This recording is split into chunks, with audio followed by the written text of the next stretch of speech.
नमस्कार दोस्तों, OCN network में आपका स्वागत है। 14 जुलाई को लखनऊ में भारतीय जनता पार्टी के राष्ट्रीय अध्यक्ष जेपी नड्डा, बीएल संतोष और मुख्यमंत्री योगी आदित्यनाथ की मौजूदगी में और करीब 3000 कार्यकर्ताओं की मौजूदगी में deputy chief minister Keshav Prasad Maurya ने जिस तरह का भाषण दिया और वो भी कैमरों की मौजूदगी में, मीडिया की मौजूदगी में, उसके बाद से कई तरह की चर्चाएं चल निकली हैं। और कोई भी चीफ मिनिस्टर हो, अगर उसके मातहत कोई डिप्टी चीफ मिनिस्टर या कोई मंत्री सार्वजनिक रूप से ऑन कैमरा मीडिया की मौजूदगी में इस तरह की टिप्पणियां करता है, तो उस मुख्यमंत्री को वो चीजें पचेंगी नहीं। केशव प्रसाद मौर्य ने जो भी बयानबाजी की है कि संगठन सर्वोपरि होते हैं, कार्यकर्ता सर्वोपरि होते हैं, उनकी उपेक्षा की गई है, डिप्टी चीफ मिनिस्टर का पद इतना महत्वपूर्ण नहीं है, जितना संगठन है, जितने कार्यकर्ता हैं। ये एक तरीके से खुले तौर पर मुख्यमंत्री योगी आदित्यनाथ पर उनकी तरफ से हमला था। और मुख्यमंत्री पर एक वर्ग है जो घमंडी होने का आरोप लगाता है, जो एरोगेंट होने का आरोप लगाता है। कार्यकर्ताओं के साथ, यहाँ तक के विधायकों के साथ भी ये एक फैलाया जाता है कि उनका उस तरीके से संवाद नहीं है। और ये हवा क्यों बनाई जा रही है? किसकी तरफ से बनाई जा रही है? केशव प्रसाद मौर्य के सिर पर किसका वरद हस्त है? कौन है केंद्र में जो योगी आदित्यनाथ को मुख्यमंत्री पद पर देखना पसंद नहीं कर रहा है या उनके कद को छांटने की कोशिश कर रहा है, या ये कोशिश कर रहा है कि 2029 को प्रधानमंत्री पद को लेकर के जो दावेदारी का क्रम शुरू हुआ है, उसमें योगी आदित्यनाथ का कद अभी से छांट दिया जाए। यानी जो बीमारी कांग्रेस में थी और अभी भी है कि प्रदेश स्तर पर अगर कोई कद्दावर नेता दिखाई दे तो फिर उसके खिलाफ सो कॉल्ड हाई कमान के कान भर दिए जाएं और उसके कद को छांट करके छोटा कर दिया जाए, वही रोग भारतीय जनता पार्टी को तो नहीं लग रहा है। और आप देखिए, सुबह 11 बजे की एक फ्लाइट पकड़ करके केशव मौर्य दिल्ली के लिए उड़े और जिस समय मैं ये प्रोग्राम दे रहा हूं, उस समय उनकी भारतीय जनता पार्टी मुख्यालय में जेपी नड्डा के साथ मुलाकात चल रही है। और राष्ट्रीय मीडिया में क्या चल रहा है? राष्ट्रीय मीडिया में फिर ये चर्चा छिड़ी हुई है कि साहब उत्तर प्रदेश में फेरबदल को लेकर के, उत्तर प्रदेश में जो समस्याएं हैं उनको लेकर के केशव प्रसाद मौर्य से चर्चा चल रही है। इस समय उत्तर प्रदेश के मुख्यमंत्री योगी आदित्यनाथ हैं। उत्तर प्रदेश के प्रदेश अध्यक्ष भूपेंद्र चौधरी हैं। केशव प्रसाद मौर्य कौन है? डिप्टी चीफ मिनिस्टर हैं। तो डिप्टी चीफ मिनिस्टर को बुला करके क्या उत्तर प्रदेश में नेतृत्व बदलाव को लेकर के चर्चा होगी या संगठन से रिलेटेड चर्चाएं होंगी? बिल्कुल नहीं होंगी। और जिस तरीके से ये सारा कुछ चल रहा है और खास तौर से जो इकोसिस्टम एक माहौल बना रहा है पिछले कुछ समय से, ये कोई पहली बार ऐसा माहौल नहीं बनाया जा रहा है।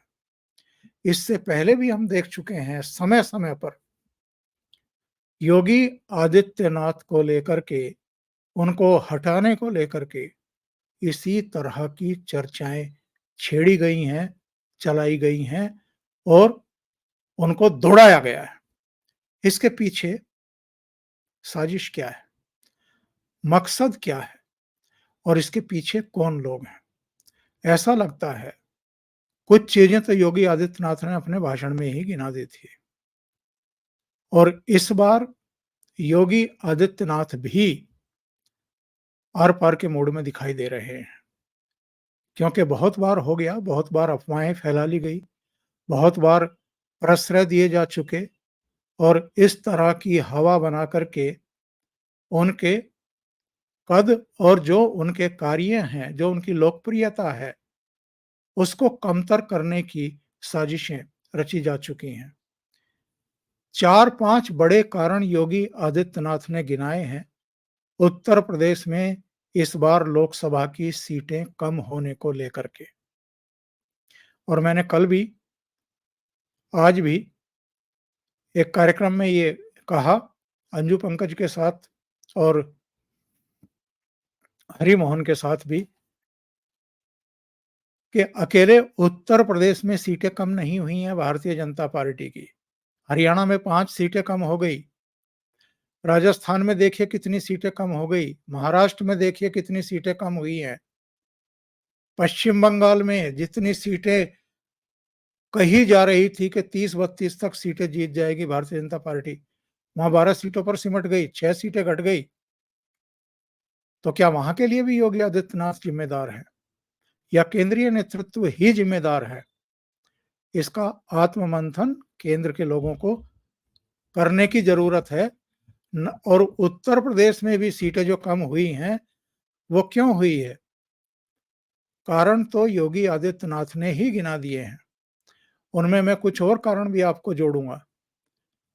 एक तो उन्होंने कहा है कि ये जो अति आत्मविश्वास था, अब की बार 400 पार, ये नारा किसने दिया था? योगी आदित्यनाथ ने दिया था या केंद्र में बैठे हुए लोगों ने दिया था?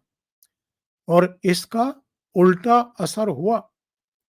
लोग घरों से नहीं निकले, छुट्टियां मनाने निकल पड़े, पर्यटन स्थलों पर निकल गए कि 400 तो आ ही रही हैं, हमें जाने की और वोट देने की क्या जरूरत है? संघ को जेपी नड्डा ने भी धक्का दिया। संघ के जितने आनुषंगिक संगठन थे, उन्होंने पल्ला खींच लिया। जेपी नड्डा ने कह दिया कि अब भारतीय जनता पार्टी अपने आप में सक्षम है, अब हमें संघ की जरूरत नहीं है। ये योगी आदित्यनाथ ने बयान दिया था। दूसरा कारण उन्होंने बताया आत्मघात, अंतर्कलह। और इसी में अगर मैं जोड़ दूं तो गलत प्रत्याशियों को ऊपर से थोपना। योगी आदित्यनाथ ने ठीक कह दिया, बहुत सारी जगहों पर, मुजफ्फरनगर समेत कई जगहों पर जिन प्रत्याशियों को मैदान में उतारा गया था, उनकी टांग खींची गई, आत्मघात किया गया, अंदर से वोट कटवाए गए। इसकी वजह से भारतीय जनता पार्टी हारी है। तीसरा कारण योगी आदित्यनाथ ने बताया, हिंदुओं का विभाजन, जातियों में बांट दिया गया फिर से। और किसने बांटा?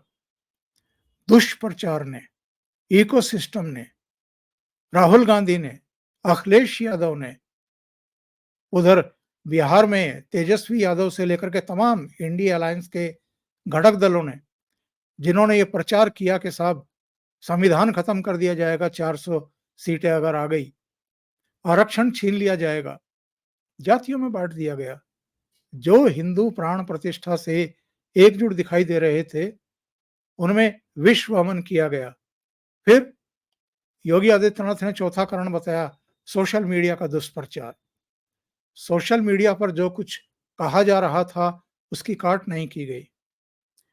और बीच चुनाव में जिसका जिक्र योगी आदित्यनाथ ने नहीं किया, अरविंद केजरीवाल ने जाकर के लखनऊ में प्रेस कॉन्फ्रेंस की थी कि देखना, अगर तीसरी बार नरेंद्र मोदी प्रधानमंत्री बने तो वो सितंबर 2025 में पद छोड़ देंगे, अमित शाह प्रधानमंत्री बन जाएंगे और उससे पहले ही चुनाव जीतने के 2 महीने के भीतर योगी आदित्यनाथ को मुख्यमंत्री पद से हटा दिया जाएगा। उसका खंडन करने में भारतीय जनता पार्टी नेतृत्व को 2 चरण के मतदान निकल गए, तब जाकर के फुर्सत आई और नींद टूटी। तब तक काफी नुकसान हो चुका था। और जो लोग इस तरह की अभी भी चर्चाएं चला रहे हैं कि केशव मौर्य को इसलिए बुलाया गया है दिल्ली के, उत्तर प्रदेश को लेकर के कोई बड़ी व्यूह रचना हो रही है, रणनीति बनाई जा रही है, वो फिर बहुत बड़ी गलती कर रहे हैं और भारतीय जनता पार्टी को नुकसान ही पहुंचाने की कोशिश कर रहे हैं। उनको पता नहीं है कि योगी आदित्यनाथ को अगर छेड़ा गया, अगर उनको हटाने के बारे में भी सोचा गया, तो भारतीय जनता पार्टी को उत्तर प्रदेश ही नहीं, पूरे देश में बहुत बड़ा नुकसान उठाना पड़ेगा। इसकी कीमत चुकानी पड़ेगी। और जिस तरह की बयानबाजी केशव प्रसाद मौर्य ने ऑन कैमरा मीडिया के सामने मुख्यमंत्री योगी आदित्यनाथ की शान में गुस्ताखी मानता हूं मैं, उन्होंने की है कि साहब संगठन और कार्यकर्ता सर्वोपरि है, उनकी उपेक्षा हो रही है। मतलब सीधे-सीधे मुख्यमंत्री पर अटैक था ये। उसको लेकर के मुझे लगता है कि तंद्रा भंग हुई है भारतीय जनता पार्टी नेतृत्व की और केशव मौर्य को समय रहते दिल्ली बुलाया गया है, तलब किया गया है और उनको हदों में रहने के लिए कहा जाएगा। जो मेरा आकलन है, जो मीडिया में चल रहा है, नेशनल मीडिया जिसको कहते हैं, वो पूरी तरीके से एक कपटपूर्ण तरीके से इस मुहिम को आगे बढ़ाया जा रहा है। मेरा ये मानना है, भारतीय जनता पार्टी इस लोकसभा चुनाव में ये देख चुकी है कि उत्तर प्रदेश में भी एक जाट को प्रदेश अध्यक्ष बनाने का, भूपेंद्र चौधरी को प्रदेश अध्यक्ष बनाने का कोई फायदा नहीं मिला है। पश्चिम की भी कई सीटें भारतीय जनता पार्टी हार गई है और जिस समय चौधरी अजीत सिंह मुजफ्फरनगर से लड़े थे, तब भी संजीव बालियान जीते थे। लेकिन इस बार आरएलडी भी साथ थी, जयंत चौधरी भी वहां अपील कर आए थे। इसके बावजूद अगर संजीव बालियान हारे हैं, तो हो सकता है कि भारतीय जनता पार्टी के दिमाग में अब ये बात आ गई हो कि जो इस बार के चुनाव में दलित छिटक गए हैं, थोड़े पिछड़े हट गए हैं, संविधान बदल दिया जाएगा, आरक्षण छीन लिया जाएगा। इसकी वजह से तो बहुत संभव है प्रदेश अध्यक्ष बदलने के बारे में सोची जा रही हो और पहले भी केशव मौर्य प्रदेश अध्यक्ष रह चुके हैं। बहुत संभव है उनको प्रदेश अध्यक्ष पद पर लाया जाए, क्योंकि बहुत संगठन संगठन चिल्ला रहे हैं, तो संगठन का ही काम देखिए। और योगी आदित्यनाथ भी नहीं चाहेंगे कि इस तरह की अनुशासनहीनता करने वाला कोई डिप्टी चीफ मिनिस्टर उनकी सरकार में रहे और गलत मैसेज कार्यकर्ताओं में भेजे। बाकी की जो कमियां हैं, खामियां हैं, उन पर तो योगी आदित्यनाथ सक्षम हैं। अगर कहीं कोई कार्यकर्ताओं की, संगठन की उपेक्षा हुई भी होगी तो उसकी भरपाई हो सकती है। लेकिन ये जो मीडिया के सामने गलत बयानी और बयानबाजी की गई है, इसकी भरपाई संभव नहीं है। इसलिए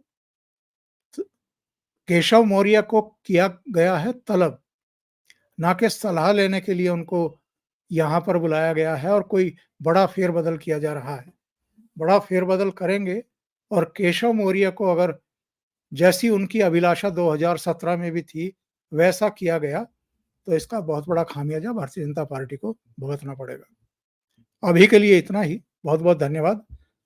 अगर आपको ये चैनल और इसके कंटेंट पसंद आ रहे हैं, तो लाइक करें, कमेंट करें, वीडियो को शेयर भी करें।